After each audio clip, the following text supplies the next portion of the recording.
ಎಲ್ಲ ಪೋಷಕರು, ವಿದ್ಯಾರ್ಥಿಗಳು ಎಲ್ಲರೂ ಕೂಡ ಇದರಲ್ಲಿ ಚಪ್ಪಾಳೆ ತಟ್ಟುವುದರ ಮೂಲಕ ಉದ್ಘಾಟನಾ ಕಾರ್ಯಕ್ರಮಕ್ಕೆ ಭಾಗವಹಿಸಬೇಕು ಅಂತ ಹೇಳಿ ವಿನಂತಿಸಿಕೊಳ್ತೇನೆ.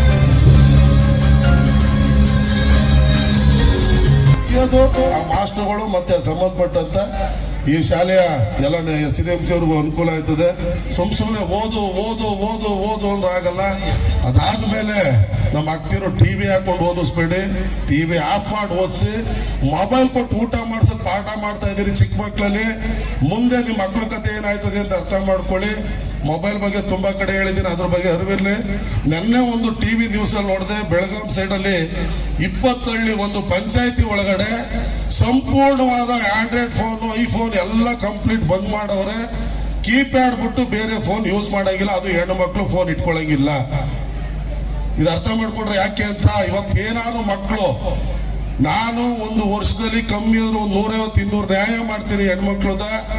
ಒಂದು ದಿನದಲ್ಲಿ ಒಂದಾರು ಇಲ್ಲ 15 ದಿವಸಕ್ಕೆ 1-2 ಬರ್ತವೆ.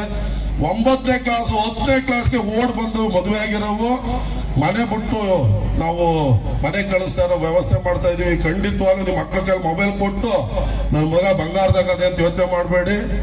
ಅದ್ರ ಬಗ್ಗೆ ಯೋಚನೆ ಇರಲಿ, ಎಚ್ಚರಿಕೆ ಇರಲಿ. ಮತ್ತೆ ಈ ಪಂಚಾಯತಿ, ಅದರಲ್ಲೂ ನಮ್ಮ ಮಂಡ್ಯ ಭಾಗದಲ್ಲಿ, ಈ ಭಾಗದಲ್ಲಿ, ನಮ್ಮ ಮೈಸೂರು ಪ್ರಾಂತ್ಯದಲ್ಲಿ ಭಗವಂತನೇ ಮೊಬೈಲ್ ನಿಲ್ಸಕ್ ಹಾಕಿಲ್ಲ. ಎರಡೇಲೇ ಅವನು ಯಾವಲ್ಲ, ನಾವು ನ್ಯಾಯ ಮಾಡೋನು ಅಂತಾರೆ. ಆ ಮಟ್ಟಕ್ಕಿರ ಯೋಗ. ಹಂಗಾಗಿ ಹೇಳ್ತಾ ಇದ್ದೀನಿ, ನಿಮ್ಮ ಮಕ್ಕಳನ್ನ ನೀವು ಕಾಯಿರಿ, ನಿಮ್ ಜವಾಬ್ದಾರಿಯಿಂದ ಇಟ್ಕೊಳ್ಳಿ. ಮೊಬೈಲು ಗಂಡು ಮಕ್ಳು ಕೈಲೈತೆ ಬಿಡು, ಅದೇನ್ ನೋಡ್ತಾ ಇದೆ ಅಂತ ಕುಂದ್ಕೋತಾ ಇದೀರಿ. ಬೀದಿಲಿ ಇಸ್ಪೀಟ್ ಆಡೋ ಕಂಡಿಡಿಬಹುದು ಮೊಬೈಲ್. ಈ ಶಾಲೆಯ ಬಗ್ಗೆ ವ್ಯಕ್ತಪಡಿಸಿದಂತ ಅಭಿಪ್ರಾಯ ಅಷ್ಟೇ ಹೇಳಿ ನಾನು ಮಾತು ಮುಗಿಸ್ತೀನಿ. ಈ ಒಂದು ವಾರದಲ್ಲಿ ನಿಮ್ಗೆಲ್ಲ ಗೊತ್ತೀಗ, ಮಕ್ಕಳಿಗೆಲ್ಲ ರಾತ್ರಿ ತರಗತಿಗಳು ನಡೀತಾ ಇದೆ. ನಮ್ಮ 10ನೇ ತರಗತಿ ಮಕ್ಕಳಿಗೆಲ್ಲ ಅವರು ವಿಸಿಟ್ ಮಾಡಿದ್ರು. ತಿಮ್ಮೇಗೌಡರು ಅಂತ ನಮ್ಮ ಮೈಸೂರು ತಾಲೂಕು KR ಪೇಟೆ ತಾಲೂಕು BEO ಅವರು, ಕ್ಷೇತ್ರ ಶಿಕ್ಷಣಾಧಿಕಾರಿಗಳು ತಿಮ್ಮೇಗೌಡರು ಅಂತ, ಅವರು ನನ್ನ ಜೊತೆ ಕೆಲಸ ಮಾಡ್ತಾ ಇದ್ದಿದ್ರಿಂದ ಈ ಶಾಲೆಗೆ ಬಂದಾಗ ನಮ್ಮೂರು ಅಂತ ಅವ್ರಿಗೆ ಗೊತ್ತಿದ್ರಿಂದ ನನಗೆ ಫೋನ್ ಮಾಡಿದ್ರು. ನಾನು ಮೈಸೂರಲ್ಲಿದ್ದೆ, 7:15 ನನಗೆ ಫೋನ್ ಮಾಡಿದ್ರು.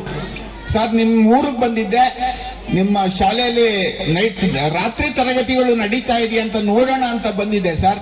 ನಾನು ಎಲ್ಲಾ ಮಕ್ಕಳನ್ನ ನೋಡಿದೆ, ಅಬ್ಸರ್ವ್ ಮಾಡಿದೆ, ಅವರ ನೋಟ್ಸ್ ಗಳನ್ನ ಪರಿಶೀಲನೆ ಮಾಡಿದೆ. ನನಗೆ ಬಹಳ ಸಂತೋಷ ಆಯ್ತು. KR ಪೇಟೆ ತಾಲೂಕಿನಲ್ಲಿ ಇರುವಂತಹ 4 ಶಾಲೆಗಳಲ್ಲಿ ಇದು ಒಂದು ಶಾಲೆ. ತರಗತಿಗಳು ಬಹಳ ಅತ್ಯುತ್ತಮವಾಗಿ ನಡೀತಾ ಇದೆ. ಮಕ್ಕಳೆಲ್ಲ ಬಹಳ ಪ್ರತಿಭಾವಂತರು, ಚೆನ್ನಾಗಿ ಕಲಿತಾ ಇದ್ದಾರೆ. ಅದಕ್ಕೆ ಖುಷಿ ಆಯ್ತು. ಅದಕ್ಕೆ ನಿಮ್ ಜ್ಞಾಪಿಸ್ಕೊಂಡು ಫೋನ್ ಮಾಡಿದೆ ಅಂತ ಹೇಳಿದ್ರು. ನನಗೆ ಬಹಳ ಸಂತೋಷ ಆಯ್ತು. ಯಾಕೆಂದ್ರೆ ನಾನು ಈ ಶಾಲೆ ವಿದ್ಯಾರ್ಥಿ ಆಗಿದ್ದರಿಂದ ನನಗೂ ಖುಷಿ ಆಯ್ತು. ಈ ಶಾಲೆಯನ್ನ ಸ್ಥಾಪನೆ ಮಾಡಿದಂತಹ ಈ ಸುತ್ತಮುತ್ತಲ ನಮ್ಮ ಯಾವ್ದಾರ ಒಂದು ಶಾಲೆ ಇದ್ರೆ ಅದು ನಮ್ಮ ಬೀರುವಳ್ಳಿ ಪ್ರೌಢಶಾಲೆ. ಈಗಾಗಲೇ ಮಾತನಾಡ್ತಕ್ಕಂತಹ ಸಂದರ್ಭದಲ್ಲಿ ನಮ್ಮ ಶಿಕ್ಷಣಾಧಿಕಾರಿಗಳು, ಈ ಶಾಲಾ ವಿದ್ಯಾರ್ಥಿಗಳು ಆದಂತಹ ಶಿವರಾಮೇಗೌಡರು ಹೇಳಿದ್ರು, ನಾವು ಕೂಡ ಶಾಲಾ ವಿದ್ಯಾರ್ಥಿ ಆಗ್ತಾನೆ ಇದ್ರು ಕೂಡ ಈ ಶಾಲಾ ಬಗ್ಗೆ ಅಪಾರವಾದ ಆಸಕ್ತಿ, ಗೌರವ, ಮತ್ತೇನಾದ್ರೂ ಸಮಸ್ಯೆಗಳು ಇದ್ದಂತ ಸಂದರ್ಭದಲ್ಲಿ ಅವ್ರಗಳ ಜೊತೆ ಸ್ಪಂದಿಸಿ ಆ ಸಮಸ್ಯೆಗೆ ಪರಿಹಾರ ಕಂಡುಕೊಡ್ತಕ್ಕಂತಹ ಕೆಲಸವನ್ನು ನಾವು ಇದುವರೆಗೂ ಕೂಡ ಮಾಡ್ಕೊ ಬಂದಿದ್ದೇವೆ. ಇಲ್ಲಿ ಫಲಿತಾಂಶವನ್ನು ನೋಡಿದಾಗ ಯಾವುದೇ ಒಂದು ನಗರ ಪ್ರದೇಶದಲ್ಲಿ ಇರ್ತಕ್ಕಂತಹ ಖಾಸಗಿ ಶಾಲೆಯನ್ನ ಮೀರಿಸ್ತಕ್ಕಂತಹ 100ಕ್ಕೆ 100 ಫಲಿತಾಂಶ ಬರುವಂತ ಶಾಲೆ ನಮ್ಮ ಬೀರುವಳ್ಳಿಯ ಪ್ರೌಢಶಾಲೆ.